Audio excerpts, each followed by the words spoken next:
Jam një grua me një fëmijë, dua t'ju bëj një pyetje. Im shoq fal 5 vakte, shkon non-stop në xhami nga ora 3 drekës deri në 9 të darkës. E ke sa me një xhami në një tjetër.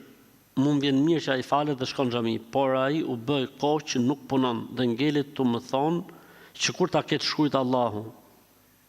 A është e drejtë sa ju bë tani afërsisht 2 vjet pa punë dhe ngela vetëm mund duke punuar me mbajt familjen.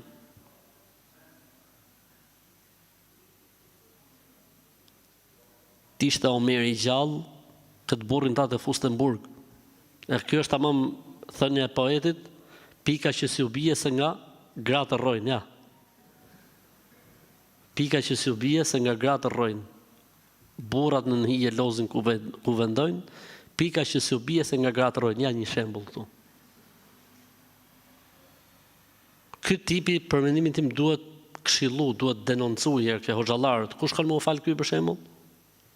Ke Hoxha Ahmedi, ke Ahmedi tjetër, ke Bilali, ke filani Visteku. Thuhet është filani, edhe vallaj pa e pashtu në xhami, po nuk i fola, po nuk i këshillova, burri më i keq qofsha në botë, vallaj bilaj, për Zotin. Po se kuptoj pasha Allahun, unë nuk e kuptoj këtë lloj sjellje.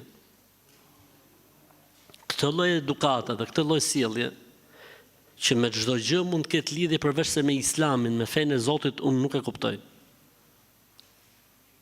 Pra një burr i mashkull thotë kur ta ketë shkruajt Allahu dhe shkoto u fal, dhe gruaja punon ma shtëpinë, pasha Allahun, ky vetëm burr nuk është, pasha Allahun që s'ka Zot tjetër përveç tij.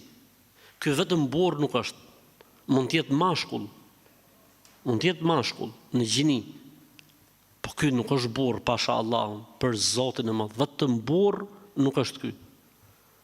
Inshallah kjo motra që ka bë pyetjen, na japi numrin e tij të celularit. Të merremi çik vesh me të inshallah.